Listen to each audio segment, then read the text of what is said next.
un tema que siempre nos preocupa y es el de los jubilados. Andrea Falcone siempre tiene la mejor información al respecto, así que por supuesto la saludamos. Andrea, buenas tardes, ¿cómo estás? Andrea, ¿nos escuchás? Sí, perfecto. Ahí está. ¿Cómo estás? Hola Andrea, ¿Todo ¿cómo bien? estás? Bueno, Bien, se muy bien, aprobó, por lo suerte. hemos hablado con vos en muchas ocasiones, pero finalmente se aprobó la moratoria. Quiero para todos los que están escuchando en casa que repasemos lo importante, ¿eh? ¿Quiénes pueden acceder? ¿Cuándo entra en vigencia? ¿Qué es lo que van a tener que hacer? ¿Cuándo van a estar estos turnos de ANSES? Bueno, importante, vigente, o sea, la ley está promulgada. Lo que pasa es que necesita cierta reglamentación por parte de ANSES y por parte de la AFIP. Yo calculo que va a estar lista para sacar turno dentro de 15, de 20 días, están corriendo contra reloj. Es una moratoria amplia, es la más amplia que tenemos desde el año 2006.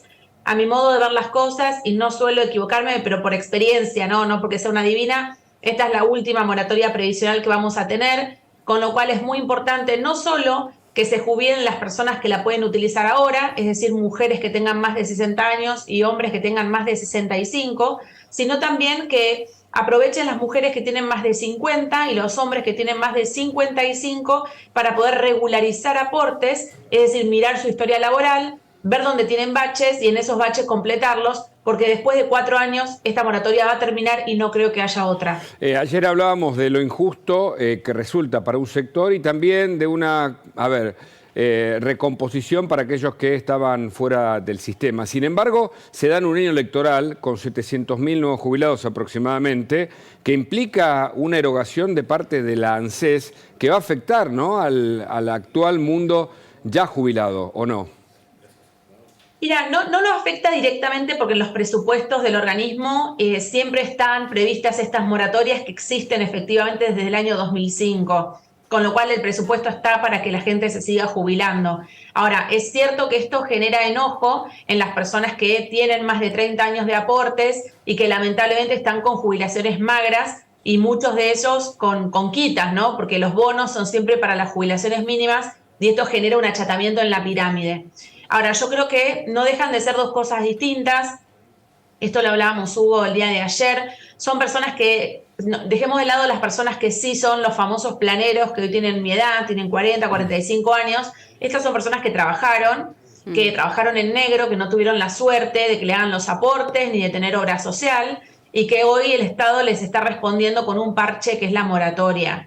Entonces, no hay que enojarse, no son personas con buen poder adquisitivo, porque si así fuera, no están pasando el socioeconómico. Recordemos que el acceso a la moratoria tiene un límite, que es una evaluación socioeconómica. Si tenés gastos altos de tarjeta de crédito, o propiedades, o un auto nuevo, no podés acceder.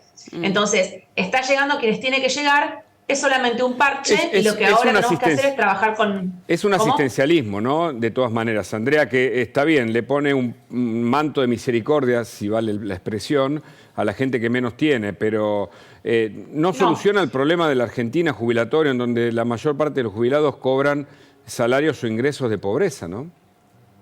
No, yo te diría, te digo porque yo he contestado mensajes de miles de personas estos días.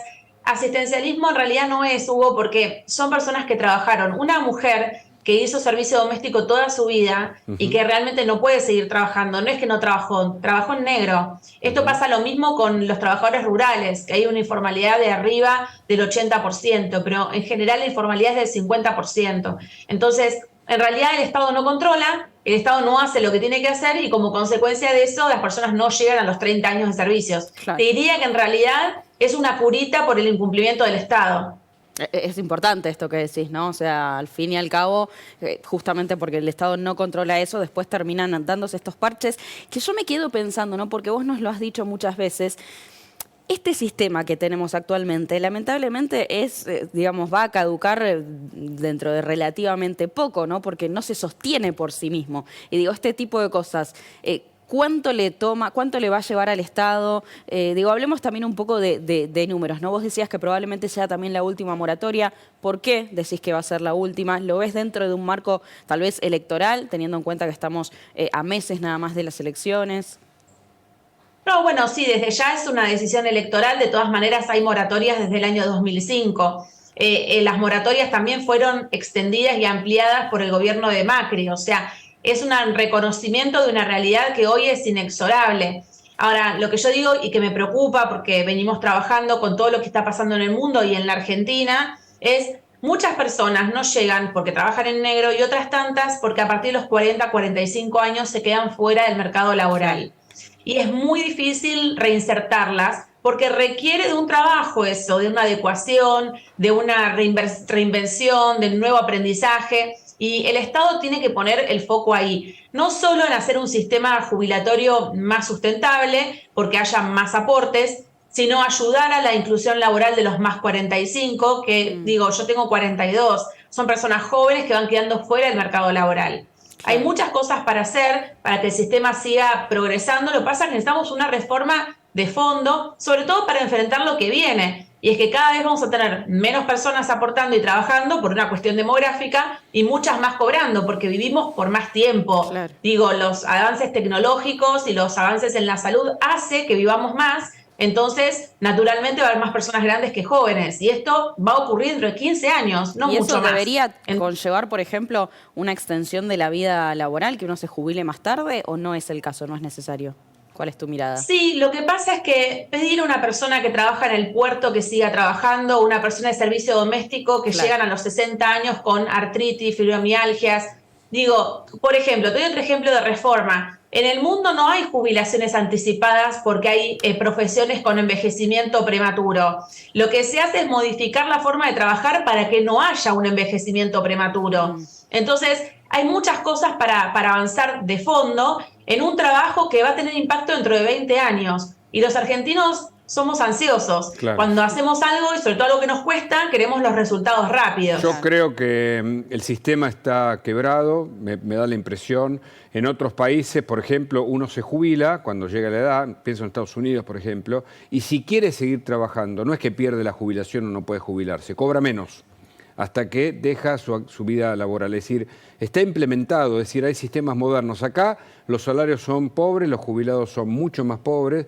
Se jubilan aquellos que, como vos decís, no tuvieron los aportes, pero también probablemente se metan otros de manera injusta. Eso es inevitable, porque se compran, ¿no?, los aportes, eso hay que decirlo.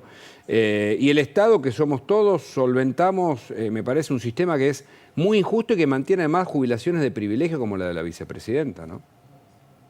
Bueno, eso desde ya que situaciones injustas y jubilaciones de privilegio son las menos, pero hay jubilaciones muy altas. Hoy yo comentaba que a veces es mejor tener un hijo abogado hoy que un hijo médico, porque vos tenés que te jubilás y le tenés que hacer juicio al Estado. También le tenés que hacer juicio a la obra social porque no te deja continuar una vez jubilado. Si tenés prepaga, le tenés que hacer juicio a la prepaga porque te aumenta la cuota a los 65 años y para derivar los aportes que te hacen, en vez del lugar al PAMI, que vayan a la prepaga. Tenés que hacerle juicio a la FIP para que no te retengan impuesto a las ganancias. Digo, es un litigio permanente de un sistema que necesita un reordenamiento en general.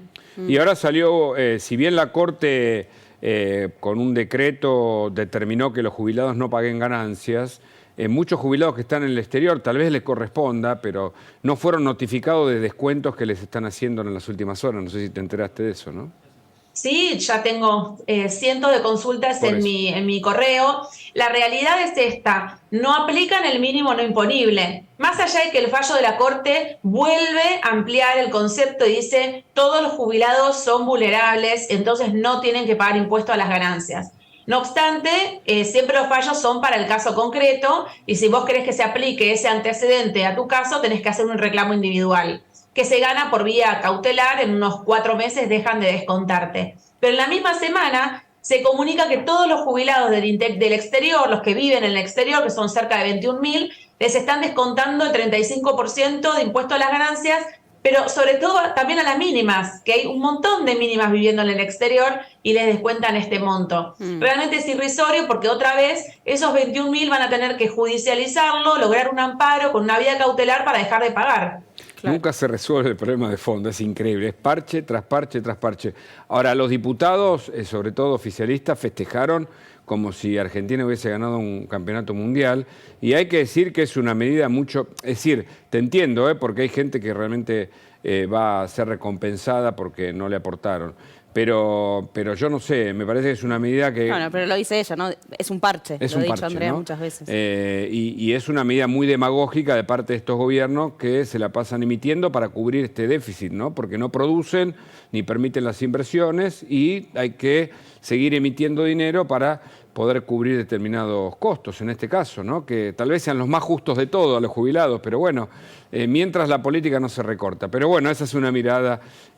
Ayúdanos a entender entonces cómo sigue esta historia.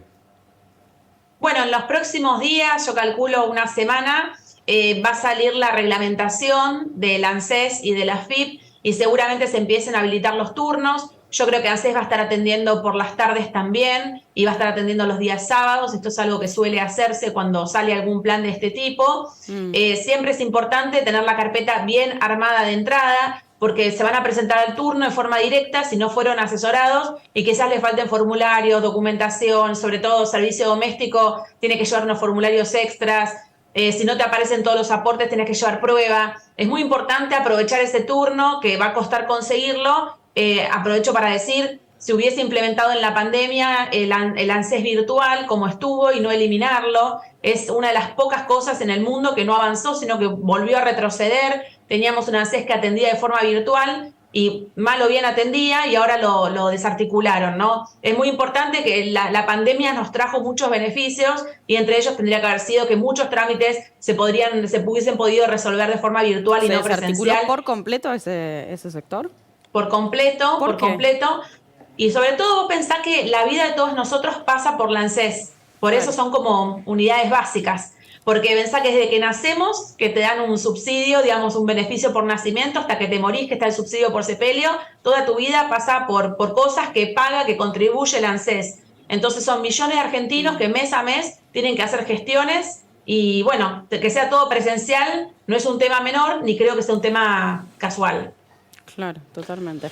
Andrea, muy claro, como siempre te Muchas agradecemos gracias. mucho por este contacto. Te mandamos un abrazo. A ustedes. Hasta luego.